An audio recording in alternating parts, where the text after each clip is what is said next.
हरे कृष्णा, राधे राधे। कैसे हैं आप सब लोग? आशा है आप सब लोग परम सुख में होंगे, आनंद में होंगे, मंगल में होंगे। बिहारी जी और शिव जी की कृपा आप सब पर बरसती रहे। तो जी, आज आपके लिए बहुत ही यूज़फुल सा मैं वीडियो लेकर आई हूँ जो आप सबकी बहुत सारी समस्याओं को भी हल करेंगे। और आपके घर में सबके ये समस्या ज़रूर आती होगी कि तीज त्योहार पे हम अपने ठाकुर जी का श्रृंगार करते हैं, उनको माला अर्पण करते हैं, उनको फूल समर्पित करते हैं, या फिर नित्य प्रति की सेवा में भी हम उनको माला, फूल इत्यादि समर्पित करते हैं, या फिर हम कहीं मंदिर जाते हैं तो हमको ठाकुर जी की प्रसादी माला मिल जाती है। तो फिर हम इन फूलों का क्या करें? तो कई बार क्या होता है ना कि एक ही माला मिली है, तो उनके फूलों को हम तिजोरी में रखने की सलाह देते हैं, फूलों को गमलों में विसर्जित करने की सलाह देते हैं, धागों को मंगल धागे की तरह बांधने की सलाह देते हैं। लेकिन तीज त्योहार पे क्या होता है ना कि बहुत सारे ही फूल हो जाते हैं। तो ऐसे में फिर हमें लगता है कि भाई अब हम इनका क्या करें? तो जानकारी आपको ज़रूर पसंद आएगी, तो लास्ट तक वीडियो में बने रहिएगा और आप देखिएगा किस तरह से हम इनको रीयूज़ कर सकते हैं और दोबारा से ही हम श्री हरि के चरणों में इनको समर्पित कर सकते हैं। तो इस तरह से आपके पास जितने भी फूल हैं या फिर आम के पत्ते हैं आपने जो चढ़ाए हैं, जैसे नवरात्रि वगैरह पे आम के पत्तों का तोरण वगैरह हम बनाते हैं, जो भी पूजा में हमारा प्रयोग हुआ है उन सबको आप इकट्ठा कर लीजिएगा। और इस तरह से पत्तियां तोड़ तोड़ के सबको आप एक जगह इकट्ठा कर लीजिएगा। आपके पास ज़्यादा फूल भी हो सकते हैं, थोड़े फूल भी हो सकते हैं। तो त्योहार के बाद में जब त्योहार हमारा ख़त्म हो जाता है ना, तो उसके बाद हमारा बहुत सारा काम हो जाता है जिसमें हमें संगवाना पड़ता है। सारी चीज़ों को हमें फिर से उनको व्यवस्थित करना पड़ता है। सारी चीज़ें जो श्रृंगार हमने उतारे हैं उनको वापस रखना पड़ता है, और दूसरे श्रृंगार जो हमने पहनाए हैं उनको अच्छे से व्यवस्थित करना होता है। तभी उन सब कामों के बीच में कहीं न कहीं एक टोकरी हमारी फूल की भी भर जाती है। तो इस तरह से सबको आप तोड़ लीजिएगा, और हो सके तो इनको अखबार पे फैला करके 2 दिन 3 दिन आप तेज़ धूप में रखिएगा। और अगर मान लीजिए टाइम नहीं है आपको इतना कि आप 2-3 दिन इनको धूप में कर रहे हैं, तो फिर इस तरह से कढ़ाई में आप इसको डालिएगा। बहुत ही सिम गैस पर इसको ड्राई रोस्ट आपको करना है, ठीक है? ताकि इसके अंदर जितना भी मॉइस्चर है वो निकल जाए। मॉइस्चर रहेगा तो फिर दिक्कत रहेगी। तो इसीलिए आपको इसको बहुत अच्छे से ड्राई रोस्ट करना है। बिल्कुल भी इसमें पानी वगैरह आप कुछ नहीं डालेंगे, क्योंकि ऑलरेडी फूलों में नमी रहती है, तो वो सब नमी ख़त्म हो जाएगी। लेकिन अपना जो गैस का फ्लेम है उसको बिल्कुल आपको सिम रखना है, और अच्छे से उसको भून लीजिएगा। मतलब जब आप पत्तों को छू के देखेंगे ना तो ये क्रिस्पी हो जाएंगे। तो उसी स्टेज पे आपको फ्लेम को ऑफ कर देना है। चलिए देख लेते हैं और क्या-क्या चीज़ें हमें इसमें डालने के लिए चाहिए होती हैं। तो देखिए, लोबान गूगल आप ज़रूर डालिएगा, क्योंकि आपके घर में अगर ज़रा सी भी आपको नेगेटिविटी लगती है या फिर नहीं भी लगती है, तो हम लोग बाहर जाते हैं, बाहर चौराहे पे पैर वगैरह हमारा आ जाता है, नेगेटिव एनर्जी अगर आपको लगती है तो वो सब दूर हो जाती है। लोबान गूगल ज़रूर डालिएगा। थोड़ी हल्दी आप लीजिएगा, कपूर लीजिएगा, इलायची लीजिएगा और लौंग लीजिएगा खूब सारी, यानी कि कम से कम 10-12 जोड़ी आप लौंग लीजिएगा। तुलसी की सूखी हुई लकड़ियाँ आपके पास हैं तो वो लीजिएगा, आम के पत्ते हैं तो उनको भी आप रोस्ट कर लीजिएगा साथ साथ फूलों के। और थोड़ी सी आप सामग्री लीजिएगा अगर आपके पास है तो, नहीं है तो भी चलेगा, लेकिन हनी बहुत ज़रूरी है, आप हनी लीजिएगा। और आपको देसी घी लेना है। देसी घी के बिना इसकी बाइंडिंग नहीं हो पाएगी अच्छे से। और इस तरह से आपके पास मोल्ड वगैरह अगर घर में मौजूद है तो आप मोल्ड ले लीजिएगा। नहीं तो चॉकलेट के मोल्ड्स आते हैं जिसमें बच्चों के लिए चॉकलेट्स वगैरह आती हैं, वो भी चल जाएंगे। या फिर इस तरह से लड्डू आते हैं, तो लड्डू की एक पैकिंग सी इसमें, ये मेरे ख्याल से ये मेरे पास लड्डुओं का ही रखा हुआ है। तो ये इस तरह की चीज़ों को आप फेंका मत करिए, उसको आप रख लीजिएगा, क्योंकि हम लोगों को भैया ज़रूरत पड़ती रहती है इन चीज़ों की। तो इस तरह से आपको कोई मोल्ड ले लेना है जिससे आपको शेप देना होगा। इसको आप मतलब बहुत तरह से आप शेप दे सकते हैं, फिर हाथ से भी बना सकते हैं, या फिर आप इस तरह से दिया ले सकते हैं। तो दिए की शेप में भी हम बना सकते हैं, पन्नी लगा करके उसमें हम बना लेंगे। तो आप दिया भी ले सकते हैं, मोल्ड भी ले सकते हैं, आप चॉकलेट की ट्रे भी ले सकते हैं, लड्डू की ट्रे भी ले सकते हैं। जो भी आपके पास अवेलेबल है आप वो ले सकते हैं। बहुत मोटी मोटी सी मत लीजिएगा, क्योंकि बहुत ज़्यादा मोटा होगा ना तो फिर वो धुआं जो है मतलब जलाने में दिक्कत आएगी उसमें। तो अब हम सबसे पहले जो हमने फूल लिए हैं उन सबको मिक्सर ग्राइंडर में हम डाल देंगे, और सारी सामग्री यानी कि जो सामग्री ली है हमने वो भी हम डाल देंगे। और तुलसी की जो लकड़ी हैं उनको डाल देंगे, लौंग, इलायची, लोबान, गूगल, कपूर, हल्दी सब डाल देंगे, लेकिन घी और हनी आपको नहीं डालना है, उसका यूज़ हम बाद में करेंगे। पहले इन सब चीज़ों को डाल करके एक जगह हम इसका बहुत ही माहीन सा पाउडर बना लेंगे, और थोड़ी सी चलाने के बाद ही ये बिल्कुल पाउडर बन जाएगा। तो इसको आप पीस करके बहुत अच्छे से एक पाउडर बना लीजिए। लेकिन ध्यान रखिएगा, अगर आपका कोई भी इसमें से सामान जो है ना मॉइस्चर वाला है, तो फिर दिक्कत आएगी आपको पीसने में। इसीलिए इसे बहुत अच्छे से आप ड्राई रोस्ट कर लीजिएगा, धूप पंखे में सुखा लीजिएगा। एक बार आपको सुखाना ज़रूर पड़ेगा इसको, तभी इसका बहुत अच्छा सा एक पाउडर बन के तैयार होगा। तो देखिए अब इसका पाउडर जो है वो बन के तैयार हो गया है। तो क्योंकि इसमें सामग्री भी पड़ी है, आप चाहें तो इस स्टेज पे इसको छान सकते हैं। छानने के बाद में इसको आपको बारीक बारीक पाउडर मिल जाएगा और मोटा मोटा एक तरफ रह जाएगा। तो आप ऐसे भी कर सकते हैं कि छान लिए आपने, बारीक पाउडर का आप अलग से बना लीजिए और मोटे मोटे पाउडर का आप अलग से बना लीजिए।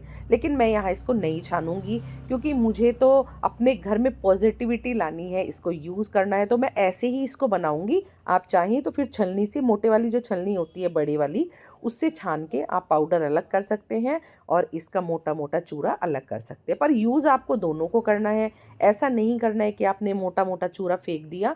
तो इसीलिए मैं अलग नहीं कर रही हूँ, क्योंकि ऐसे भी ये बन जाता है और छानेंगे तो और अच्छा सुंदर सा लगेगा बस। तो इसको देख लीजिए, इस तरह से आप और भी बारीक कर सकते हैं इसको। तो चलिए अब इस स्टेज पर आप इसमें मिला दीजिए 2-3 चम्मच, आप इसमें शहद मिला दीजिए। ठीक है, उसके बाद में इसमें मिलाना है देसी घी।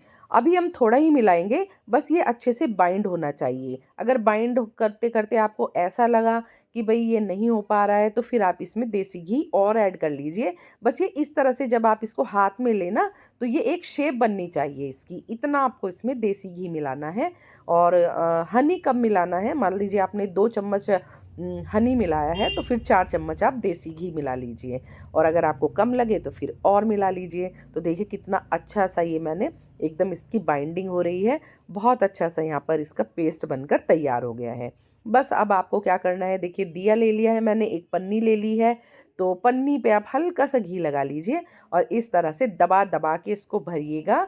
तो एक तो हमारा ये तैयार हो गया है। इसमें बीच में उंगली डाल करके आप छेद ज़रूर कर दीजिएगा, क्योंकि कई बार क्या होता है ना, इसमें जब हम इसे प्रज्वलित करते हैं तो हमें कपूर रखना होता है, तो इसीलिए छेद आपको ज़रूर करना है।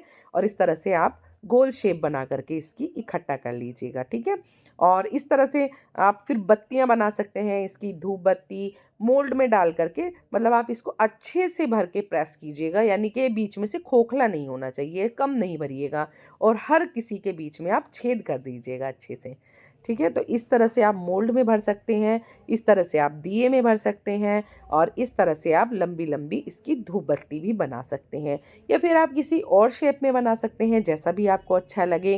भाई मैंने फिर यही बनाए हैं 3, बाकी आपको जैसा अच्छा लगे, या फिर आप बिना किसी चीज़ की मदद के अपने हाथों से भी गोल गोल इसको बना सकते हैं। बट बहुत मोटा मत बनाइएगा, क्योंकि वो सुलगने में फिर उसमें प्रॉब्लम आती है। तो इसीलिए बहुत मोटा बनाने की ज़रूरत नहीं है, बीच में छेद इसमें ज़रूर कर दीजिएगा। बस अब देखिए, जब भी हम श्री हरि के सामने दिया प्रज्वलित करते हैं, सुबह शाम की जोत बत्ती घर में करते हैं, तो बस एक धूप बत्ती आप जलाइएगा और देखिएगा आपका पूरा घर कितना महकता है, कितनी पॉजिटिविटी आती है। क्योंकि इसमें जितनी भी चीज़ें हमने यूज़ की हैं वो पॉजिटिविटी लाने वाली ही हैं। भगवान के फूल से भगवान को ही समर्पित कर दिया बार बार, तो इससे अच्छी तो कोई बात ही नहीं हो सकती। तो धूप बत्ती हम ले लेते हैं, इसको प्रज्वलित करते हैं और श्री हरि की आरती गाते हैं। सुबह शाम हमको ये ज़रूर अपने घर में जलानी चाहिए। और इसकी खुशबू इतनी अच्छी होती है ना, कि बाज़ार से आप कितनी भी महंगी से महंगी धूप बत्तियाँ ले आओ, उसकी भी खुशबू इतनी अच्छी नहीं होती है जितनी इसकी खुशबू अच्छी होती है। पॉजिटिविटी इतनी आती है, आपका मन जो शांत होता है ना, वो भी शांत हो जाता है जब आप सुबह शाम आरती में इसको जलाते हैं ना। और पूरे घर में इसका धुआं जब फैलता है, तो मन में बहुत ही शांति महसूस करते हैं।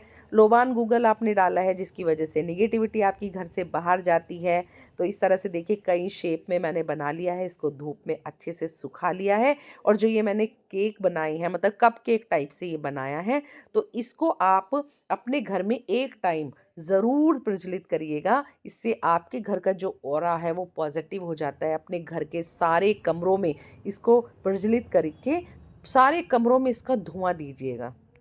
देखिए इस तरह से रख के इसको आप किसी मिट्टी के किसी बर्तन में भी रख सकते हैं, या फिर आपके पास कोई बड़ा दिया है तो आप उसमें भी रख सकते हैं। और बीच में कपूर रख के आप इसको जला दीजिएगा, और फिर आपको इसका धुआं देना है। मतलब धुआं इसका आपके घर के कोने कोने में जाना चाहिए, या फिर आप अपने हर घर के कमरे में इसको घुमाइएगा, घर के मुख्य द्वार पर घुमाइएगा, अपने घर की एंट्रेंस पे घुमाइएगा। तो इससे क्या होगा ना, आपके घर का ऑरा बहुत ही पॉजिटिव हो जाता है। कोई भी निगेटिविटी, देखिए निगेटिविटी कहीं से भी आ सकती है, हम लोग बाहर जाते हैं आते हैं, पैर हमारा 10 जगह पड़ता है, तो बहुत तरह की निगेटिविटी, नज़र दोष बाधा कुछ भी अगर आपके घर में होता है, तो एक तो इसमें प्रभु का आशीर्वाद होता है, ऊपर से ये जो हमने बनाया है ना, इसको कप के कह कह सकते हैं, या फिर सामग्री का केक कह सकते हैं, कुछ भी कह सकते हैं इसको, जो भी आप नाम देना चाहें। तो इसको आप जलाइएगा, प्रभु का आशीर्वाद पूरे घर में फैलता है, और इसको जलने दीजिएगा, ये अपने आप जल जाएगा। और उसके बाद में जो इसकी राख बचती है उसको हम विसर्जन वाले सामान में डाल सकते हैं। तो बहुत अच्छा इसका यूज़ है। श्री हरि के सम्मुख आप जलाइएगा अपने घर में, पूरा आपका ऑरा पॉजिटिव होगा, और बहुत अच्छे से आप जो फूल पत्तियाँ इत्यादि आपने श्री हरि के चरणों में समर्पित किए हैं उसका बहुत अच्छा यूज़ होगा। मुझे लगता है इससे अच्छा यूज़ हो ही नहीं सकता है। तो आप थोड़ी सी मेहनत करके सभी अपने घर में इसको ज़रूर बनाइएगा, और इसका धुआं हमारे मन को बहुत शांत करता है। तो जी, ये बहुत ही यूज़फुल वीडियो मैंने आपके साथ में शेयर कर दिया है। बहुत सारे भक्तों के प्रश्न आते रहते हैं कि हमें माला मिली है तो हम उसका क्या करें? हमारे घर के फूल, पत्तियाँ इत्यादि का हम क्या करें? बहुत सारे लोगों के यहाँ तो गमले ही नहीं हैं, तो उनको समस्या रहती है कि हम उनका क्या करें? तो इससे अच्छा यूज़ इसका नहीं हो सकता है। तो अगर वीडियो ज़रा-सा भी आपके लिए यूज़फुल हुआ है, तो प्लीज़, प्लीज़, प्लीज़ वीडियो को लाइक कीजिएगा। चैनल को अभी तक सब्सक्राइब नहीं किया है, तो सब्सक्राइब ज़रूर कीजिएगा। बेल आइकन को प्रेस कीजिएगा, ताकि आने वाली मेरी सभी वीडियो का नोटिफिकेशन आपको मिलता रहे। आपका एक लाइक मेरी प्रेरणा बनता है, मुझे काम करने की शक्ति देता है, और भाई मैं बहुत खुश होती हूँ। देखो, आपके लाइक और सब्सक्राइब से आपका कुछ नहीं जाता, बट मुझे बहुत प्रेरणा मिलती है। और सभी कृष्ण भक्त और राधा प्रेमियों तक ये वीडियो ज़रूर पहुँचाइएगा। मिलते हैं नई वीडियो के साथ, तब तक के लिए जय श्री